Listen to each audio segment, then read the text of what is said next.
शारीरिक हम अच्छे होने चाहिए और सामाजिक हम अच्छे होने चाहिए। एक हेल्दी ह्यूमन बीइंग वो होता है जो सामाजिक अच्छा हो, मेंटली अच्छा हो और फिजिकली अच्छा हो। ठीक है, तो अब वो क्या कहते हैं, ओम तत्सत। ऐसे यह 3 प्रकार का सच्चिदानंद घन ब्रह्मा का नाम है। उसी से सृष्टि के आदि काल में ब्राह्मण वेद और यज्ञादि रचे। जितने भी हमारे यज्ञ होते हैं, जितने हमारे वेद शास्त्र हैं, जितने हमारे मंत्र हैं, किससे शुरुआत होती है? ओम से। तो ओम तत्सत ये 3 प्रकार का क्या नाम है? किसका नाम है?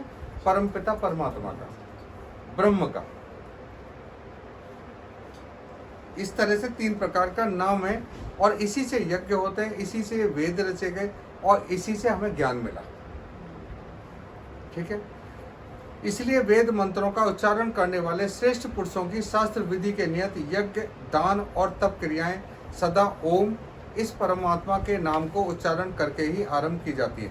ये जो भी आप घर के कार्य करो, यानी कि आप घर में खाना बनाने जा रहे हैं, बच्चे पढ़ने जा रहे हैं, घर से बाहर निकल रहे हैं, हम घर से बाहर निकलते हैं तो ओम कह के निकलो ना। ओम यानी कि जब भी अगर हम किसी को दान देते हैं तो कैसे दान देना है? ओम बोलना है।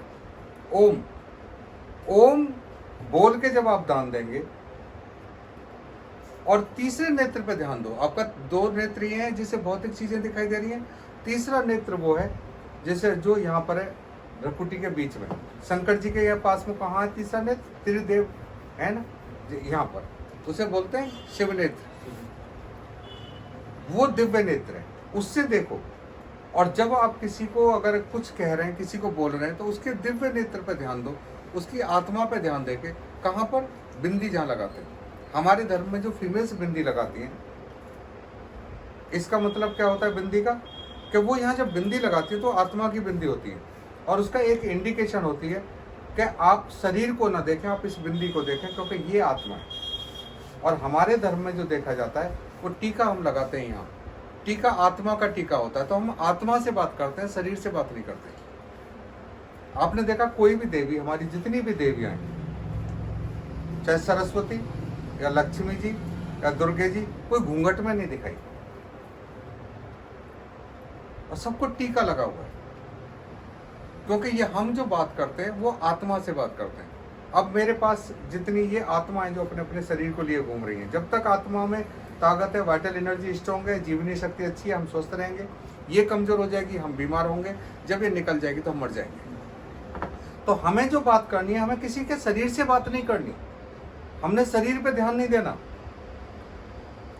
हमने कहाँ ध्यान देना है? उसके आंखों की भ्रुकुटी के बीच में आत्मा, यानी कि हमने आत्मा से बात करनी है। हमने शरीर से बात नहीं करनी किसी के, हमने शरीर को देखना भी नहीं है, हमने भ्रुकुटी के बीच में देखना है और ध्यान से ओम बोल के अपने संकल्प को उसे देना है। संकल्प कौन सा होना चाहिए? ओम बोल के। ओम बोल के जब हम काम करेंगे तो हमें कभी, हमारा कभी काम रुक ही नहीं सकता। आपने देखा होगा नहाते नहाते भी बहुत सारे लोग करते हैं ओम ओम ओम ओम।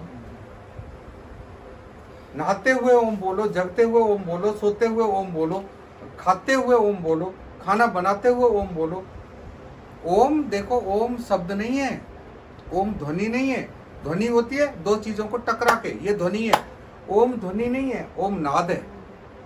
और नाद क्या होता है? जो किसी चीज से आवाज आती है, जैसे एक हाथ से जो आवाज आ रही है वो नाद है, ओम नाद है। ओम बोलो जैसे ओम की ध्वनि से, फिर अंदर ओम बोलो, उसके बाद ओम को सुनो।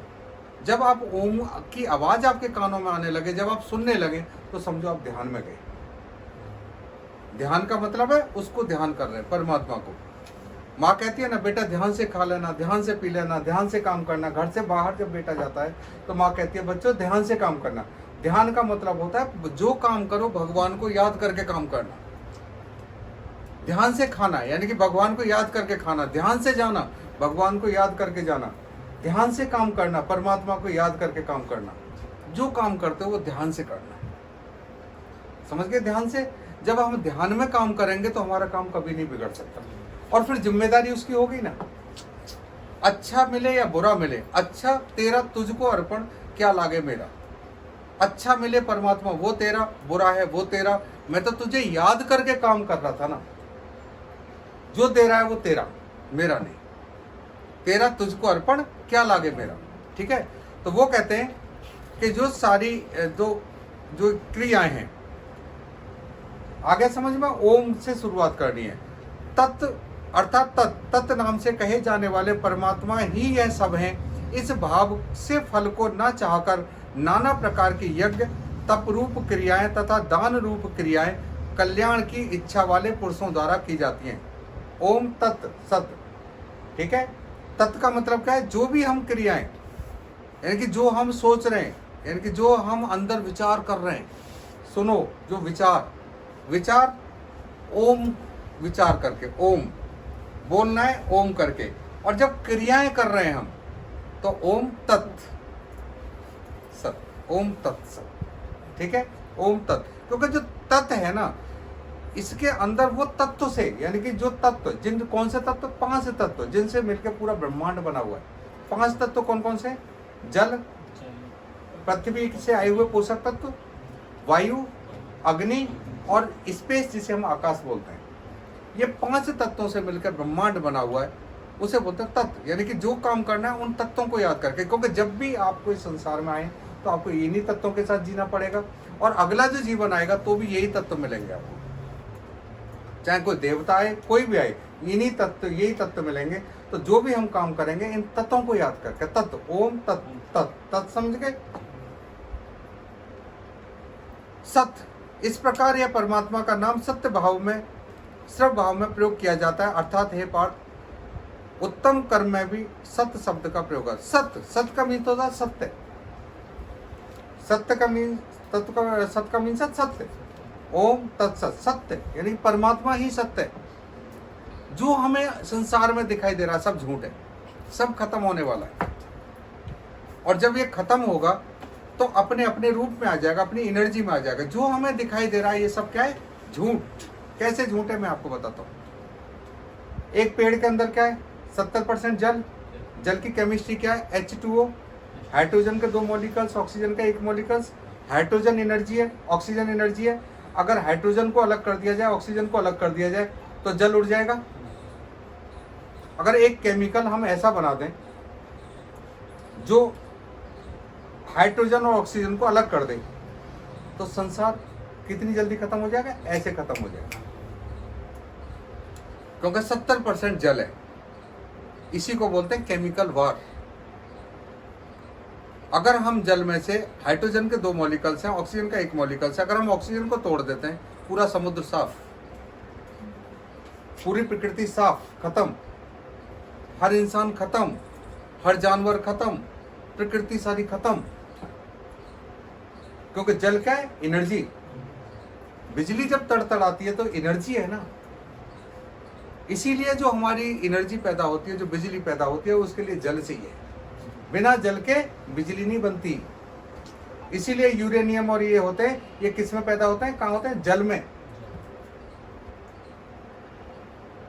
भाई परमाणु के लिए जो हमें जो मेटेरियल चाहिए वो यही तो तत्व हैं।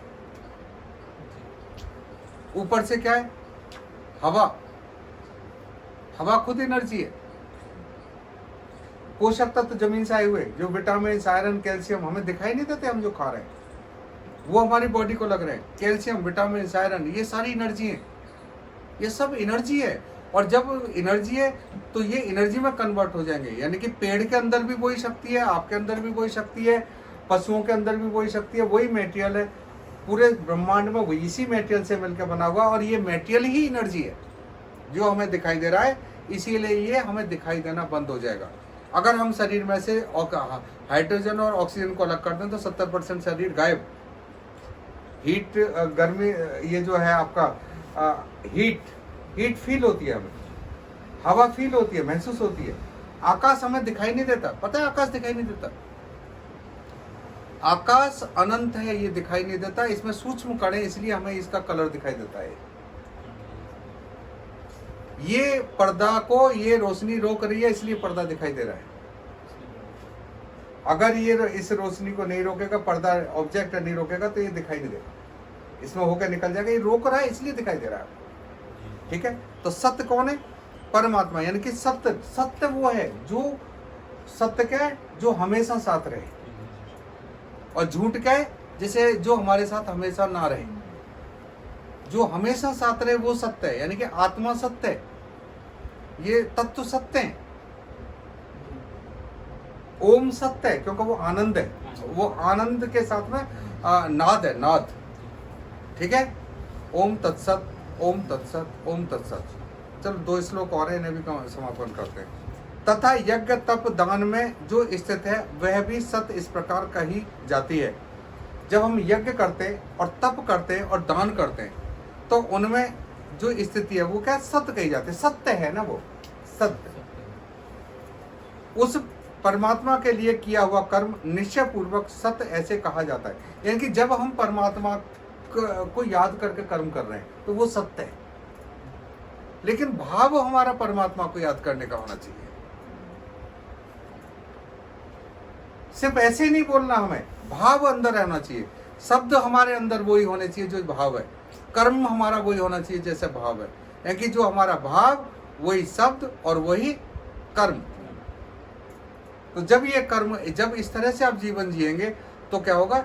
ये जीवन में परमात्मा हमेशा आपका सहयोग करेंगे, साथ करेंगे। और परमात्मा तो वो शक्ति है जो 33 करोड़ देवताओं में एक इशारे से देवता काम करेंगे।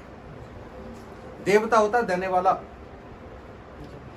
सारी ब्रह्मांड की शक्तियां आपके साथ लग जाएंगी, क्योंकि हम किसके बच्चे हैं? हम उसके बच्चे हैं जिसके आगे सारे के सारे राजा सिर झुकाते हैं, दुनिया सिर झुकाती है, हम उसके बच्चे हैं। तो हमारा पिता वो है जो हमेशा हमारे साथ है और हमारे साथ रहेगा। इस विचार के साथ, इस भाव के साथ हमें जीवन जीना है। हे अर्जुन, बिना श्रद्धा के किया हुआ हवन, जिसमें कोई श्रद्धा ना हो, भाव अच्छा ना हो, बोल अच्छा ना हो, कर्म अच्छा ना हो, बिना श्रद्धा के किया हुआ हवन और दिया हुआ दान और तप और कुछ भी जो शुभ कर्म है, यह समस्त असत इस प्रकार कहा जाता है। क्योंकि जब तक आपका भाव सही नहीं होगा, जब तक वो असत है, वो सत्य नहीं है, वो असत है। इसलिए यह ना तो इस लोक में लाभदायक है, ना मरने के बाद ही। यानी कि आप ऐसे कर्म करते रहो, ना तो इस लोक में आपके लिए लाभदायक है, ना मरने के बाद। ना आपका ये जीवन अच्छा बनेगा, ना आपका वो जीवन अच्छा बनेगा। आज का जीवन जियो, अच्छा जियो। आज का जीवन अगर आपने अच्छा बना लिया तो कल आपका अच्छा हो जाएगा, और कल आपने का अच्छा हो गया तो जीवन अच्छा होगा, और ये जीवन अच्छा है तो अगला जीवन अच्छा होगा। अगर आपने आज का दिन बिगाड़ लिया अपना, आज परमात्मा को ध्यान करके काम नहीं किया, तो आज का दिन खराब होगा, और आज का दिन खराब होगा तो कल का दिन खराब होगा, और कल का दिन खराब होगा तो जीवन खराब होगा, और ये जीवन खराब होगा तो दूसरा जीवन भी खराब होगा। यहाँ ना तो वो इस लोक में लाभदायक है, नहीं यहाँ तो ना हम जिंदे यहाँ, ना मरने के बाद। तो ऐसे जीवन जीना है हमें। और इन्हीं शब्दों के साथ, ये ज्ञान है, ये गीता का ज्ञान है, ये साइंस है, इसे समझना बहुत जरूरी है। जब तक